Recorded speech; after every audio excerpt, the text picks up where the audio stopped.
What's up, everyone? Welcome to Stay in Philly Sports History for May 9th, 2024. I'm your host, Jim Montgomery. Welcome to a Thursday edition of the podcast. Let's start, as always, with a recap of yesterday's question of the day.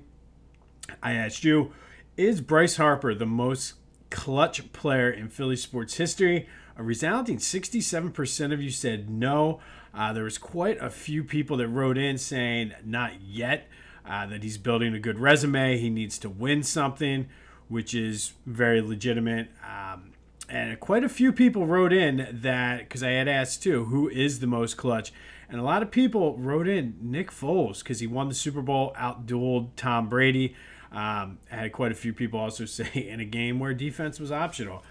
So Bryce, definitely a clutch player, just not the greatest in Phillies history yet. Hopefully this year could be the year that changes that. As always, thank you for participating in yesterday's question of the day. There'll be another question later in the show. Sticking with those Phils, the streak is over. Still a 5-1 homestand. The winning streak ended at 11. Their overall, or the home winning streak ended at 11. The overall winning streak ended at 8. Nola was not his best, but also the offense kind of sleptwalked through the first 6-7 innings. But they did show some fight. And the fact that they're in Miami this weekend and it was basically a getaway game, they made it interesting in the end. They had the tying run on base.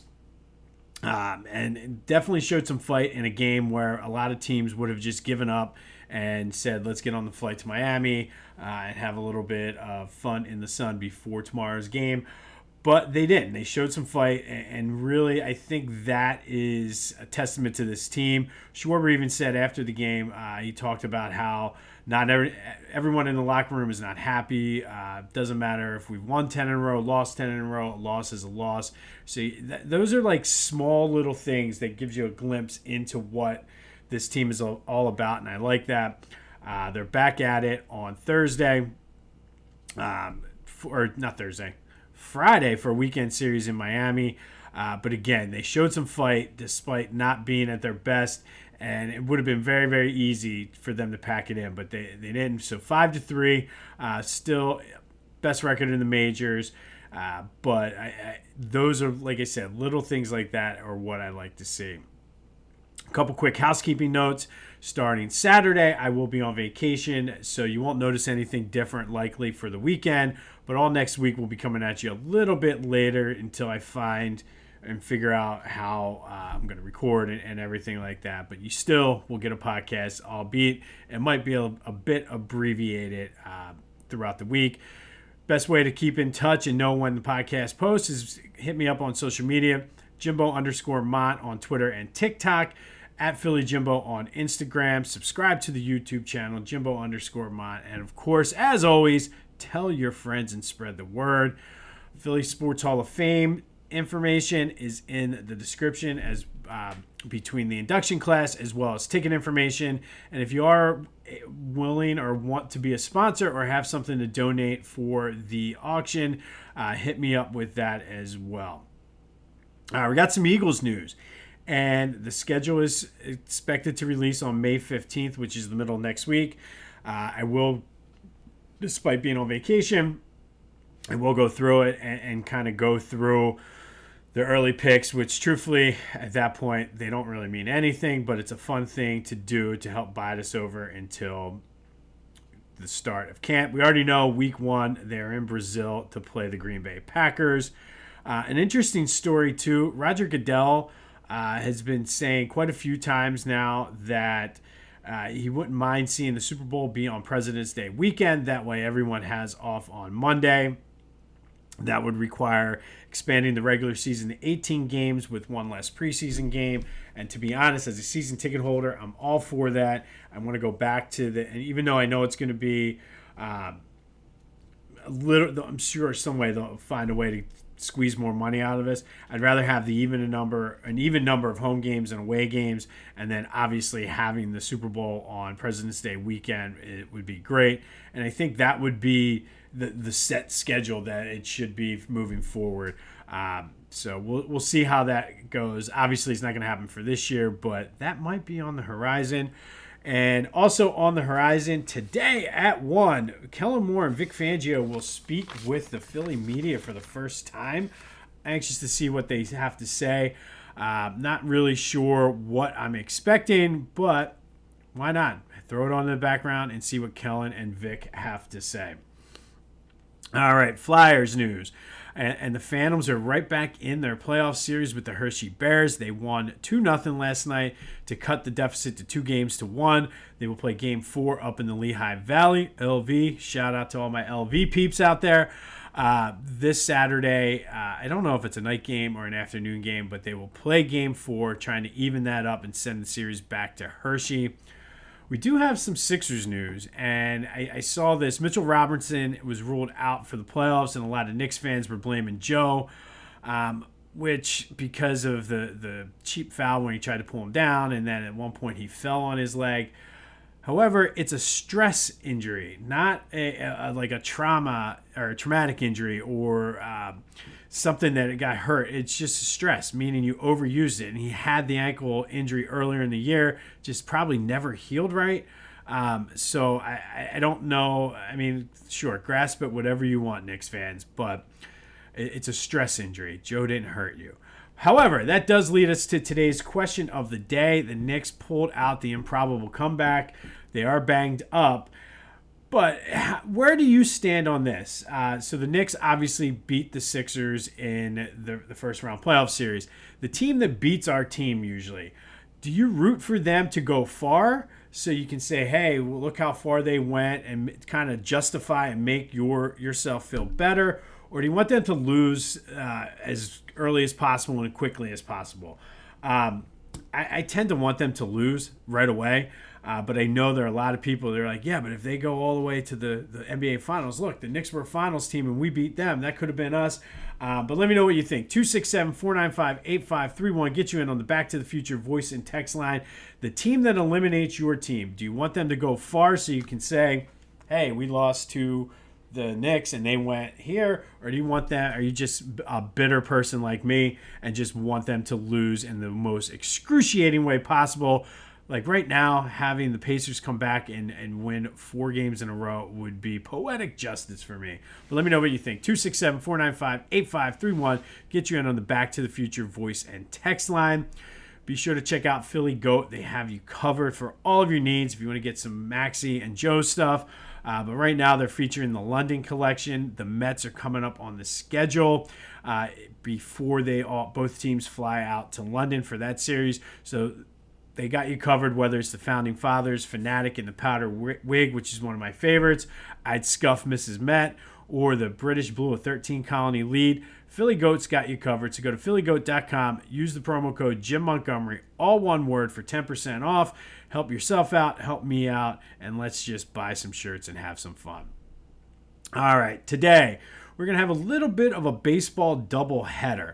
We're going to do both teams that were in Philly. So we're going to start in 1916. And on this day in 1916, the Detroit Tigers beat the Philadelphia Athletics 16-2. Tigers pitcher George Cunningham, who was a rookie, was pulled in the 3rd inning after he had given up 6 walks. But he also had a no-hitter and a 9-0 lead, which just seems kind of strange. Meanwhile, the A's long relief man, I guess we can call this quote-unquote, Carl Ray, came in the 3rd after Jack Neighbors and Harry Weaver had given up the 9-0 lead. Carl then went on to pitch the next 7 innings, gave up 7 runs on only 6 hits, but gave up 12 walks. So by my count already, that's 18. So on the day, the Tigers and the Athletics combined for 30 walks, which is still the Major League record for walks in a 9-inning Major League Baseball game. The National League record was set in 1975 in a game between, I believe it was the Astros and Reds, maybe. I should have looked that up. Maybe it was the Cubs. Either way, 30 walks combined from both teams in a game. The A's would end up giving up 715 walks for that entire season. The Major League record for walks in a season by a team is 835 by the 49 Boston Red Sox. By comparison, the 2023 Phillies only gave up 470 walks. So that kind of gives you sort of some context for that. But on this day in 1916, the Tigers beat the A's 16-2. The two teams combining for 30 walks, which set a Major League Baseball record. And then the next day, it was even worse. Or not even worse, but it was just as bad for the Tigers. And these are just some bad pitching staffs these 2 days, as the team set a Major League record for a 2-game series of walks. But just out of control. And this happened in 1916. Fast forward a bit, 31 years later, and on this day, the Phillies beat the Dodgers 6-5 with a walk-off win in 11 innings. But what made this game memorable, it was Jackie Robinson's first trip to Philly. We talked a lot about that, but it also was his first game outside of New York City. And we all know what the reception was based on the movie 42 and what happened with the Phillies manager, Ben Chapman, and just the treatment. But Jackie Robinson, to his credit, that day went 2 for 5 with a double and scored 2 runs. And due to the fact of how he handled that, Branch Rickey sold Howie Schultz, who was his backup first baseman, ironically enough, to the Phillies for $50,000 to give Jackie sort of that confidence boost and say, hey, you're my guy at first base. But on this day, it was the Phillies, I guess you could say, winning 6-5 in 11 innings on a walk-off, despite the negative press and just the horrible stories as documented in the movie 42 about how the Phillies and Ben Chapman treated Jackie Robinson. But Jackie ended up getting the last laugh, as we know he would go on to have a Hall of Fame career. All right. Finally today, it's a family affair, and this is another case of us in Philadelphia getting the wrong brother. Today our spotlight is on Jeremy Giambi, outfielder and first baseman. Now, he only played 82 games for the Phillies in 2002. He was traded from the A's to the Phillies for John Mayberry. Remember him? One of those guys that were supposed to lead the Phillies into the next generation, but John Mayberry did not do too much at all. And then ultimately, Jeremy Giambi only stayed for those 82 games and was traded in the offseason for Josh Hancock, who tragically died in a plane crash right around the same time that Corey Lytle did, too. It was kind of weird that a lot of players were happening. However, we do know Jeremy Giambi is better known for being the younger brother of Jason Giambi. And again, we certainly had the wrong brother.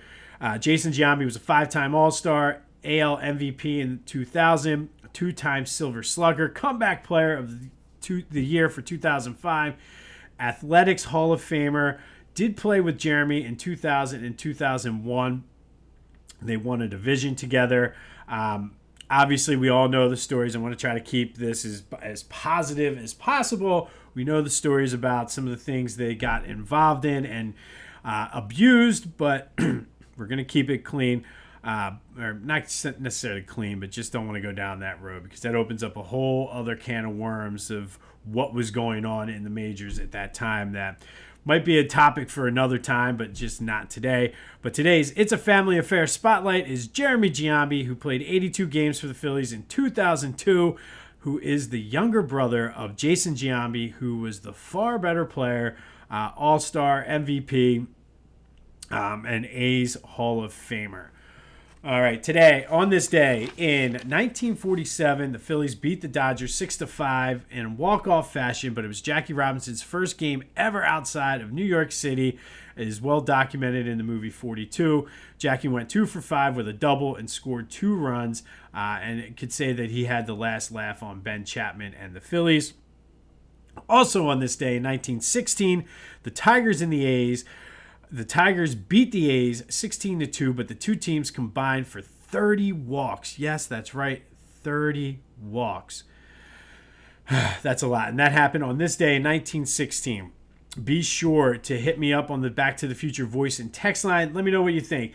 When your team gets eliminated, do you want that team to go far so you can say, hey, we lost to the blank? Or are you Tom Petty like me and want them to lose in the most excruciating way possible? I cannot wait for the Pacers to win 4 straight against the Knicks. But let me know. 267-495-8531. Get you in on the Back to the Future text line. Do you want the team that eliminates your team to go far or lose immediately? Let me know what you're thinking. Phils have an off day today, but again, I really, really like that mindset and that mentality that they have. Just really not happy that they lost the game after winning so many games in a row, winning 8 games in a row, completely sweeping the homestand, having an 11-game winning streak, and they're still pissed off that they lost, as well they should. I mean, there was a lot of missed opportunities, but to me, that is the make of a good team. They're not going to get too down. They're upset, and they know what they need to do to get back. So going to Miami and playing the Marlins, which should be minimum 2 out of 3, but let's just keep this momentum rolling. It's supposed to be rainy and just dreary today, and then it's going to get cold tomorrow. So hopefully you can get out and enjoy your Thursday. This has been This Day in Philly Sports History. I'm Jim Montgomery, and until next time, I'll see you when I see you.